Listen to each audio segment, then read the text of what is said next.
They were ready to move on into the land of Israel. And from there, they all told their kids this, and this is what was taught every day in school, and in shul, and in yeshiva, and all the neighbors knew it, and the grandparents told it to the parents, who told it to the kids, who told it to their kids. And it's not a telephone game, because a telephone game is one guy telling it to one guy in his ear. Right? And by the time it gets around, it's changed. This is not that. This is every single neighbor of every single generation, everybody on your block, everybody in your school, saying the same story. This is just public education. This is dissemination of information, and there's a checks and balances, because if anybody has a varying version, you're saying, no, you're wrong. There's nobody that you say, well, this is the way I learned it. Where did you learn it? Because every single school teaches it this exact same way. Every single parent teaches it exact same way. And this is the way, this is the double check, this is how that we know as Jews that every single word in the oral Torah, when it reached Hillel, is exactly as God told it to Moses, who told it to the people in the desert. And I do not care how many PhDs and how many double PhDs disagree with me, because they're wrong, and they don't know. So how did you feel about the interview we did last week? Well, why? Way to change topics. Yeah. I want to be flexible, I don't know. Okay. Don't worry, I'm watching the chat room, there's nothing in there that's... Okay, the interview? I thought it was okay. How did you feel about opening up in public about so much of your life? It's alright. I've done it before, actually. I'm good with that. Actually, when I watched the whole thing over, and the one thing I would have changed was, instead of spending time talking about, like, you know, me growing up and stuff, which might be interesting to some people, there was other things I really wanted to bring out that make me different than everybody else today. Tell me about some of those things. One of the things that about me that I have to say is I'm a very divisive person. And you noticed a little bit tonight where you were talking about, like, well, I don't necessarily, because I say this doesn't mean I don't say that, because you like have a gray area. You have room for gray. Yeah. Rabbi Rabs has no room for gray. Everything is black and white. Either it's kosher or it's treif, right? Either it's completely like this, or like forget it, right? And I'm very divisive, because a lot of people can't handle that. Yeah. A lot of people can't handle that, and so there's two kinds of people that in my world. There's people who love Rabbi Rabs, and there's people who absolutely hate Rabbi Rabs. And I create a lot of love-hate. I really don't leave room, I don't leave gray areas for other people. I force everyone to either hate me or love me. And I really don't care which way it goes. Now, just between me and you, when it comes to Jews, like we talked about, most Jews will end up hating me. They'll find a reason to hate me. And I'm up against it. I could find something that somebody posts on the internet somewhere there's between, like, YouTube and Facebook and whatever, I can find, or just written to me privately in an email, I can find a hate mail every day.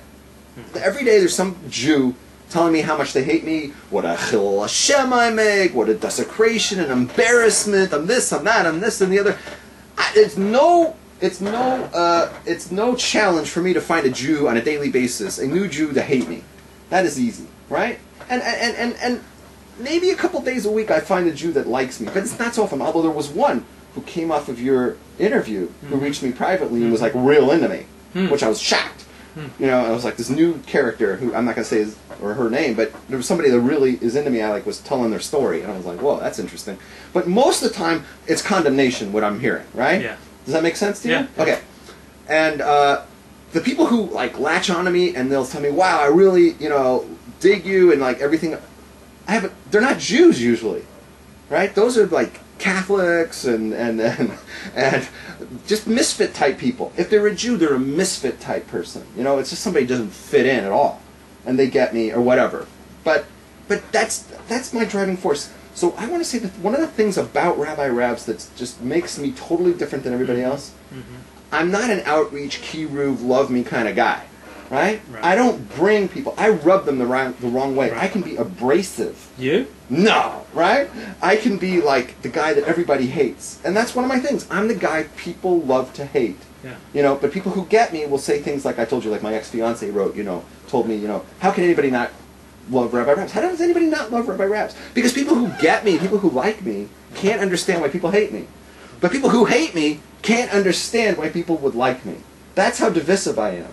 I am like the President Obama of Judaism. You know, it's like you either love the guy or you hate the guy. There's really like nobody goes, yeah, Obama, he's okay. He's not one of our best presidents, but you never find anybody like that. It's like everybody hates him or loves him, right? It's like you know what I'm saying? Yeah. It's like that's how it is with Rabs. So that's like one of the things I really wanted to bring out, and I was like, too bad we didn't get into that. And what's something else? Something else was like the things like I'm most famous for. I don't think we really touched on that. No, we didn't. Okay, so the things I'm most famous for, like in order, right, Mm-hmm. in chronological order, is like I'm the first person dressed like me Mm-hmm. to ever do comedy in a Goyish nightclub, in a major Goyish nightclub. Yeah. I mean, this is like you said, like, what do you want on your tombstone? I started thinking about it, and I go, I should have told them this. You know, like I don't have a wiki page, but there really should be a wiki page. Mm-hmm. Somebody out there should open one up and mention that. Yeah. Because the reason is, 50 years from now, when the other rabbi comics, like, you know, all these dime a dozen copycats, wannabes of me, are out there, nobody's going to mention me, and nobody's going to realize they're all copying me. Right. You know, and this is like this is the honest truth, why I started posting my YouTubes last year. See, I started thinking, I'm going to probably commit suicide. But before I go, I've got to get these YouTubes to prove the fact that 8 years ago, or whatever, 8 years ago, I was already being interviewed and on TV, doing shows, and like nobody's going to remember that. And it's like, I got to put that out there. It's not fair, because I see today that there's these other guys doing comedy who are dressed like me. Like suddenly there's copycats, there's wannabes. And the world's got to know that I beat them by 10 years. I opened those doors. I was the icebreaker. I did this when nobody had ever done that before. I was on the stages of the Improv and the Comedy Store with all these goyim, you know, and I was the first guy dressed like this. There's no comic close to me. When I was doing comedy, I did a Google search, even as late as like 2004, 2005, and I did it on rabbi comedian. And the only things that ever came up besides me was, what's his name? Jackie Mason. And this reform rabbi. Yeah, and like this reform rabbi in New Vermont or something, right? I'm like, oh my God, you know, it's like, what is going on here? So I was it. Like Jackie Mason's not even from anymore, you know, he's like done, right? And this guy, and I'm like, I'm it. So that's when I started calling myself America's favorite rabbi comic, because it's a joke. I am the only one, right? Today I still use it, but you know, there's other guys now who are modeling themselves after me, and it's not right, right? I should get some credit, right? You know what I'm saying? Doesn't that sound right to you? Now here's a little thing. I'm going to piss some people off. I was doing this years before anyone ever heard of Matisyahu. I was doing all the work and knocking down all the doors in Hollywood to get myself. I was. What? Kim wants to dress up as a guy and give you an awesome hug. You wouldn't know that you would think it was a guy. You'd think it was cool. Oh, I see. Okay, all right. Hold that thought. So, okay, am I boring you here? No. Okay. So what am I saying? Oh, I was knocking down these doors and being the first person ever. I did this long before anyone ever heard of Matisyahu, including myself. Who the hell is this guy, right? Then he shows up. I did all the work, and now this guy's getting all the fame and fortune, and I'm starving to death.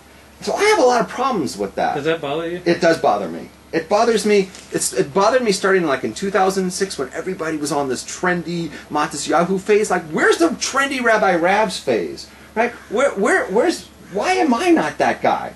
Right? Why aren't you that guy?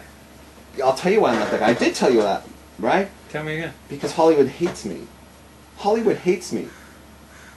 They don't have a problem with Matisyahu because like he's not doing anything like Jewish. He's doing reggae and he's trying to act all black and all this stuff. So like they accept him, right? I'm like Jewish. They can't stand me. So Hollywood has spit on me. I love Matis. They're telling you to stop hating on Matisyahu. Oh, I mean, someone's talking about MySpace. Okay, you know what? Let me tell you about MySpace. That's the next thing I was famous for. I went onto MySpace in 2005, and the reason was I was promoting a show I was in at the Comedy Store. Right, and like, you know, I didn't know what I was doing. I don't know how to promote it. And MySpace was the biggest website in the world back then. And what happened was Matisyahu hit MySpace. He had a big hit. I think it was like late 2005, or you know, some song.